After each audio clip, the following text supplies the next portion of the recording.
When Emily Carter spent her last dollar to buy lunch for a stranger, she thought she was helping a man in need. She had no idea he was the new CEO of the company where she was about to interview, or that her small act of kindness would drag her into the heart of a multi-million-dollar corporate crime investigation.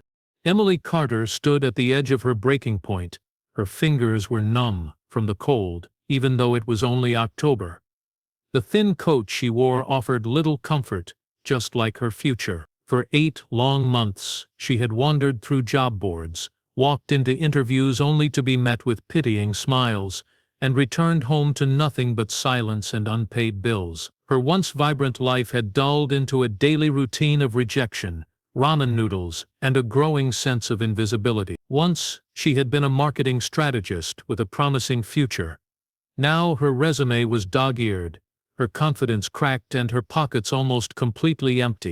That morning she counted the last of her money, $5 and a few coins. She placed the coins on her windowsill, keeping only the bill. It had to be enough for something to get her through the day. She'd received an email a week prior about an interview for an executive assistant position at one of the city's most influential companies. The email had been brief, no names, no details, just a time, a floor number, and a location. Still, it was hope, and hope was something she had been starving for longer than food. Emily left her apartment with an empty stomach and a folder clutched under her arm. Her resume was inside, along with a letter of recommendation she had begged her former supervisor to send. The morning air bit at her skin as she walked past busy streets filled with people who looked like they had purpose. She stopped by a small, nearly empty deli on the way to the office. She didn't plan to buy anything, she just wanted a place to sit, maybe gather her thoughts. Her interview was still an hour away, and she needed to calm her nerves. As she sat at the back of the deli, she noticed a man sitting across from her in the far corner. He looked out of place in a suit that didn't quite fit and scuffed shoes that told stories of their own. He held an empty wallet in one hand and an uncharged phone in the other. He seemed defeated in a way Emily could understand too well. She glanced at her $5 bill, then at the man. Something deep in her told her to act.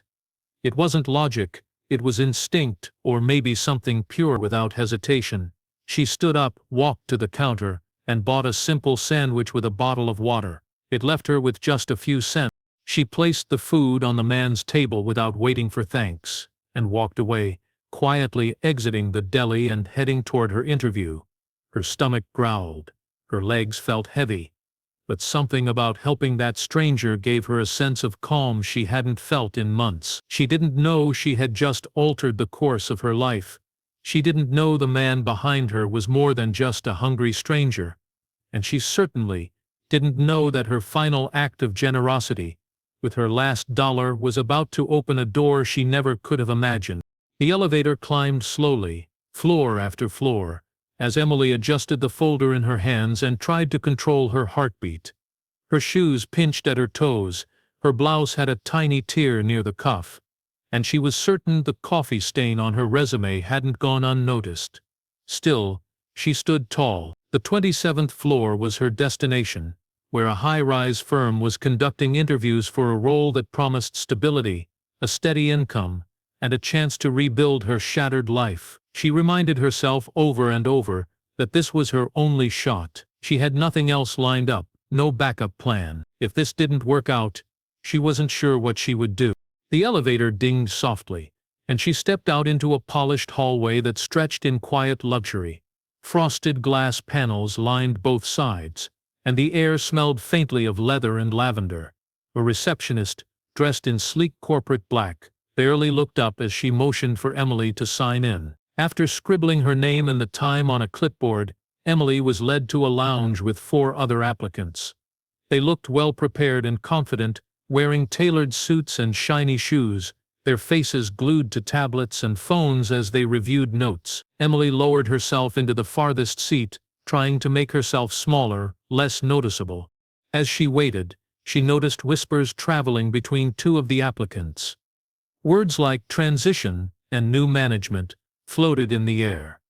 One of them mentioned that the company's original CEO had recently stepped down amid internal tension. A replacement had taken over only a couple of weeks ago, someone no one knew much about. The gossip was vague, but the tension in the room was real.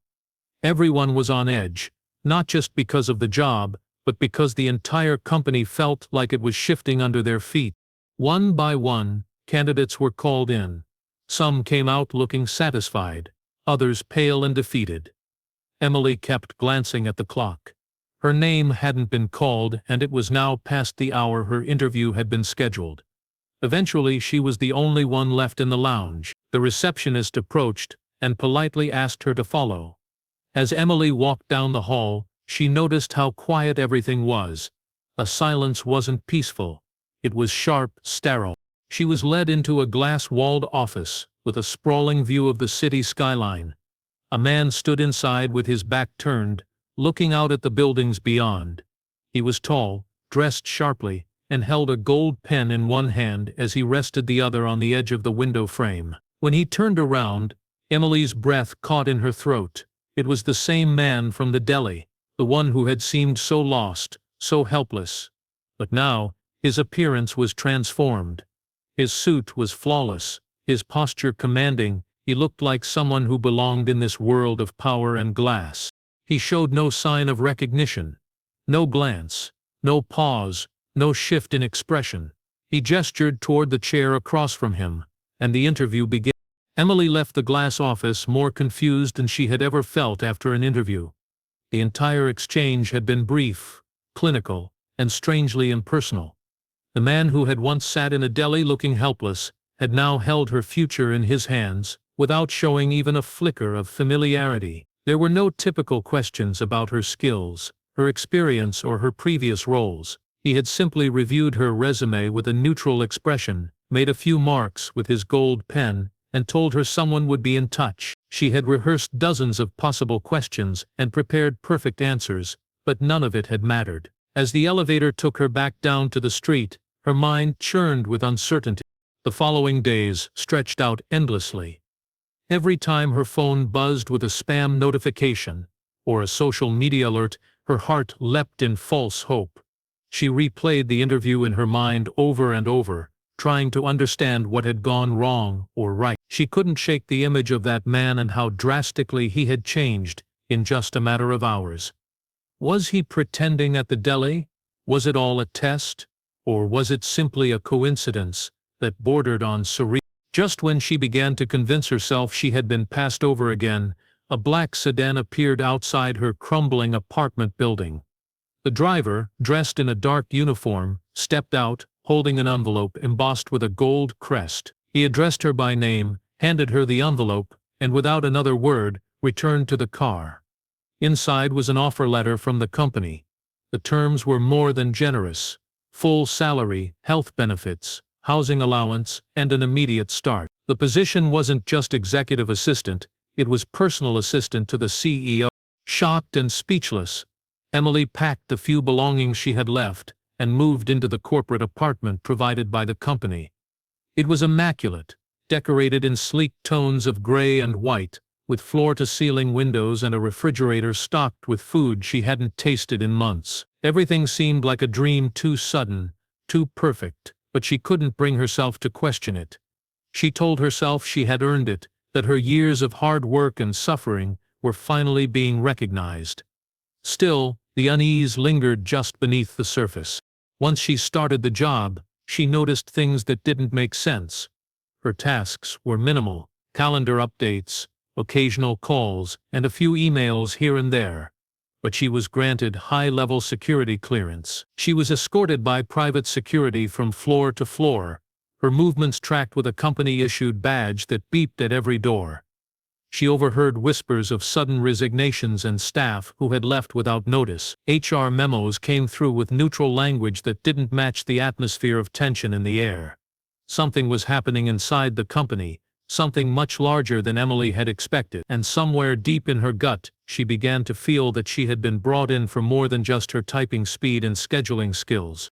Emily's new life moved fast, but the faster it went, the more questions piled up. The job title said assistant, but the reality was different. She wasn't running errands or managing emails like she had imagined. Instead, she found herself sitting in on high-level meetings, receiving encrypted messages, and being told to handle sensitive documents that didn't seem relevant to her role. She was trusted with access she didn't feel she had earned, and it became clear her position wasn't just administrative, it was strategic. But strategic for what, she still didn't know. Late one evening, while staying in the office to organize the following week's itinerary, she noticed a restricted access folder on the CEO's personal drive. Her instincts told her to ignore it, but curiosity won. She clicked, and to her surprise, the folder opened without a password prompt. Inside were files labeled with employee names, dates, and confidential reports. One file had her own name. She opened it and sat frozen in her chair. The file contained every detail of her life: past jobs, rent payments, even a log of her movements in the weeks leading up to her interview. It detailed the morning at the deli, the sandwich, the transaction recorded on surveillance footage. There were psychological assessments, analysis of her personality traits, and even a predicted trust rating. It was all part of a larger report titled Character Evaluation, Level 3 Screening. Panic set in. This wasn't just a background check. It was surveillance. It was something far more invasive and deliberate. She clicked through other files and discovered even more unsettling content. Some former executives had red marks next to their names: compromised, removed, terminated. There were images of one particular man being escorted out of the building by security. Then nothing, no record after that. No follow-up. Emily tried to make sense of it all. The deeper she looked, the more it became obvious.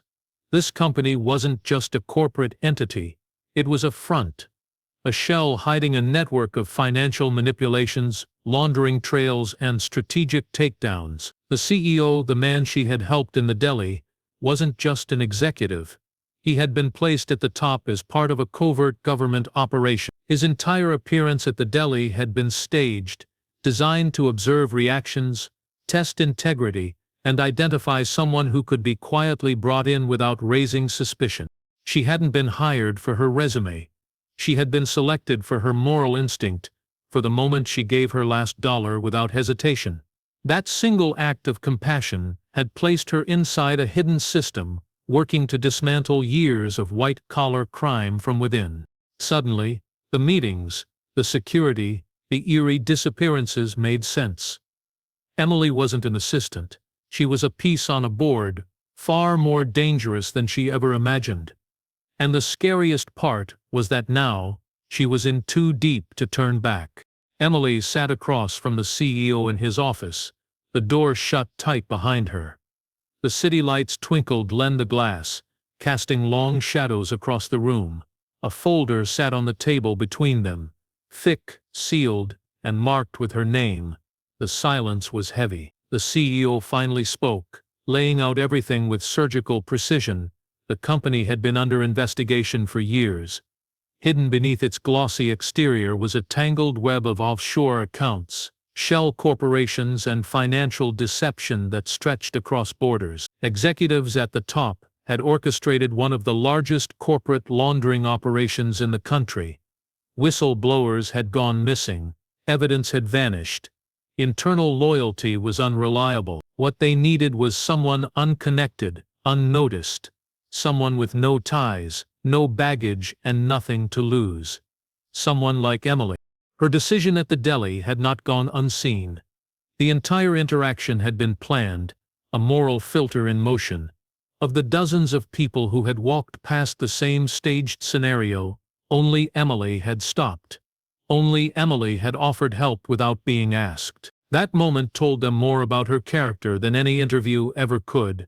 She had passed a test she didn't know she was taking, and now she was being asked to help bring down the remnants of a crumbling empire from within. Her final task was the most dangerous yet. One high-ranking executive remained under suspicion. He had outlasted the rest, avoided detection, and was believed to be responsible for silencing at least 2 insiders. He trusted no one, but had recently requested a private board meeting, which Emily was to attend as a note-taker. What no one else knew was that she would be wearing a concealed recording device. If the executive revealed anything that night, they would have the evidence needed to issue a warrant and end the investigation for good. The night of the meeting, Emily's hands trembled as she adjusted the tiny microphone hidden beneath her blouse. The boardroom was darker than usual, the lights dimmed, the mood somber. The executive arrived late, his tone clipped, his demeanor tense. For nearly an hour, he danced around numbers, projections, and coded language. Then, as the meeting came to a close, he made a single misstep, a careless remark, a name mentioned, a hint of something buried. It was enough. The sting operation was activated. Within 24 hours, federal agents moved in. Arrests were made. Computers were seized. The company's stock plummeted as headlines exposed the decade-long fraud. Emily watched it all unfold from a distance, her identity protected by layers of confidentiality. She received no public recognition, no interview, no spotlight. Just a brief encrypted message from the CEO, thanking her for her role and a secure wire transfer to a new account in her name, an amount large enough to change her life forever. She disappeared soon after, leaving no trace behind. Some believed she moved abroad. Others said she was recruited into further operations. No one knew for sure, but everyone agreed on one thing: her final dollar had bought far more than a sandwich. It had bought justice, freedom, and a second chance at life.